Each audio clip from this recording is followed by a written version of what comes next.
Welcome to another tidbit from the Gospel of Mark. I'm Dr. Paul Petersen, and the text we're going to look at today cover quite a lot because we begin in the latter part of chapter 4 and then we read through chapter 5 and 6.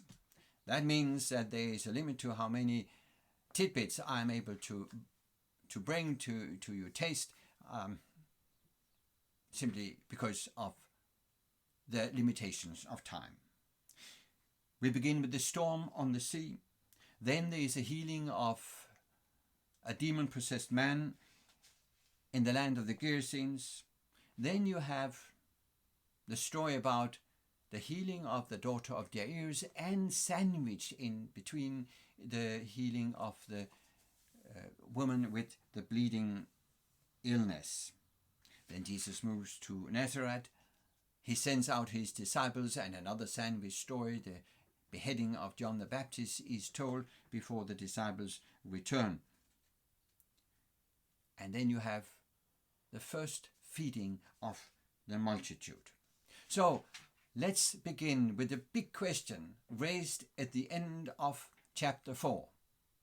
The question that, in a sense, permeates this whole section of the Gospel of Mark. That is a question raised by those who witnessed how Jesus calmed the storm. They were terrified, the text says in verse 41 in chapter 4, and asked each other, "Who is this? Even the wind and the waves obey him." The question about the identity of Jesus is the all-important question throughout, especially the first part of the Gospel of Mark. Now, you and I are readers. We know the answer.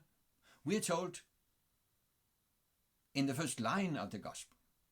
And we hear how God the Father issues his statement from heaven at the baptism of Jesus, "You are my Son, my beloved Son,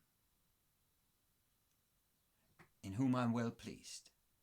And we also realize that the evil spiritual world, the demons, know exactly who Jesus is. And Jesus has to silence them. And Jesus wants to silence them and others in order to determine the time for the final confrontation with the Jews' leadership. So what happened? Jesus went into the boat on the Sea of Galilee, and he was sleeping, and then a storm arose, and the disciples began to fear for their lives. Early church fathers would often comment on a text like this, and they would compare by analogy the boat to the church. Tossed around by the storm in high waves,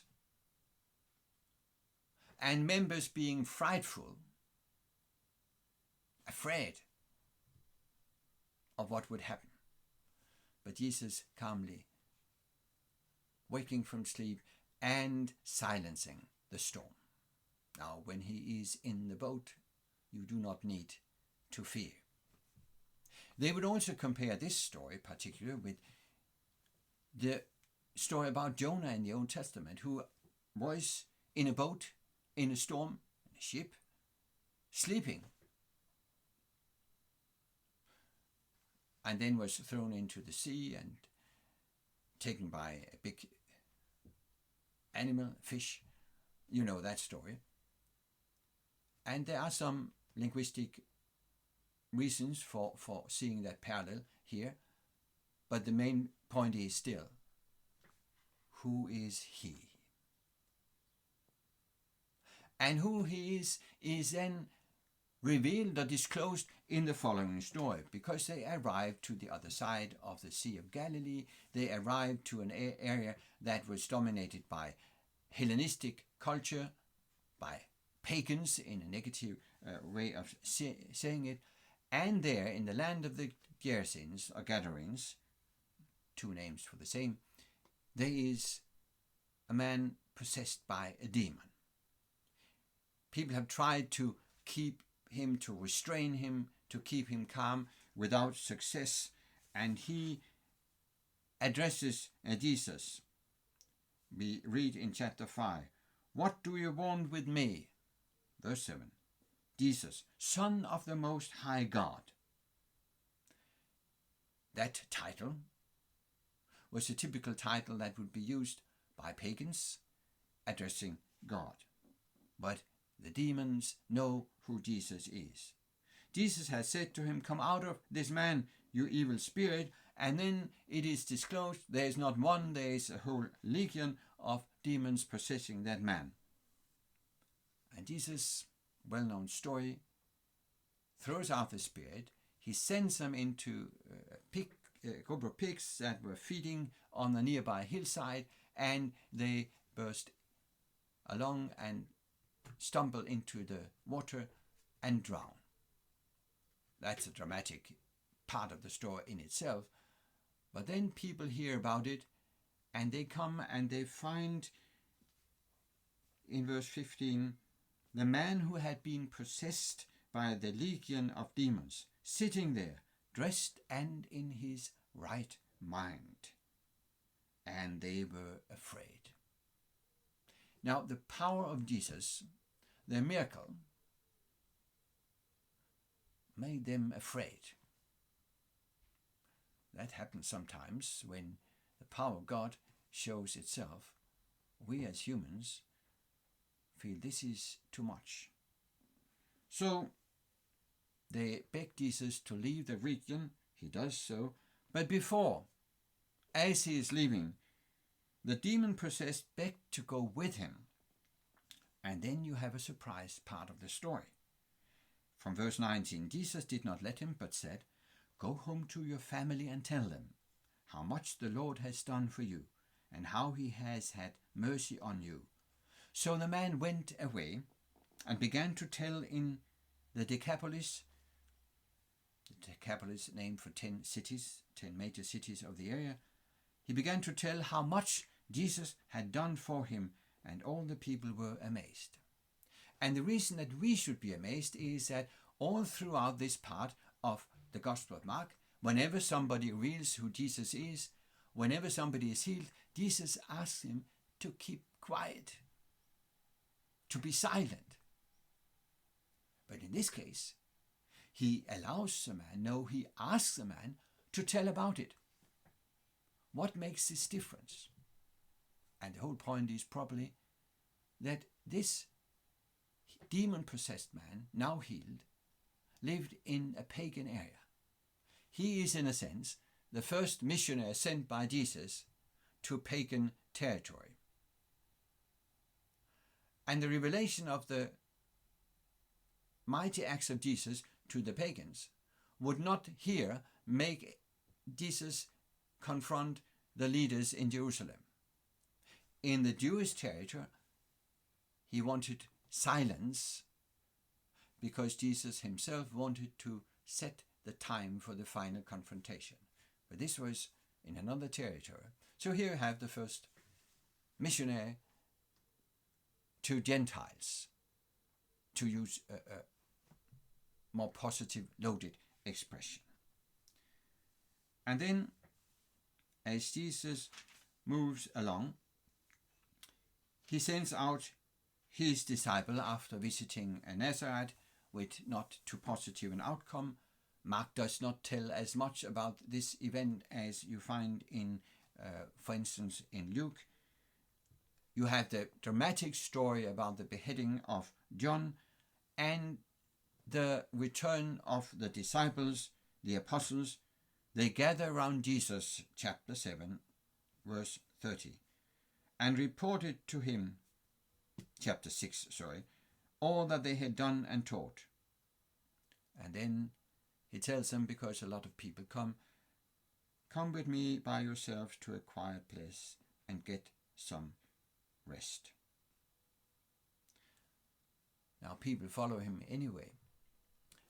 And in this next section, you have the first feeding of the multitude. There is a second to come.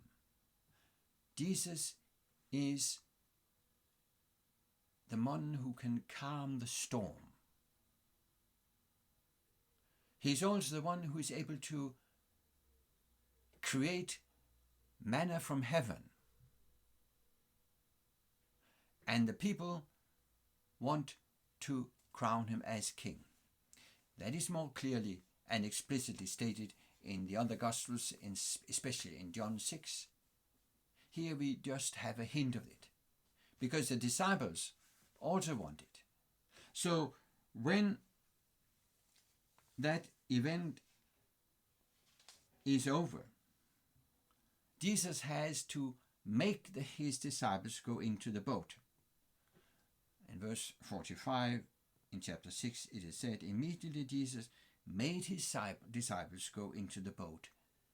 He almost forced them and go on ahead of him to Bethsaida while he dismissed the crowd. The disciples were discouraged. They had witnessed a great miracle. They wanted Jesus to lead the multitude to go to Jerusalem and become a king, and they looked forward to sit at his side in different thrones. But Jesus sent them away. Jesus sent the crowd away to go for himself to pray. So they were on the sea, and they were struggling against the wind. And Jesus comes walking on the water. The disciples, in their superstition, see Jesus. They take him to be a ghost, phantasma. Of course, he is not. And he says to them, don't be afraid, it is me, it is I. And he comes to them in the boat, and then everything is calm and well. When Jesus is in the boat, you don't have to fear. Whatever the storm, whatever the wind, with Jesus in the boat, don't be afraid.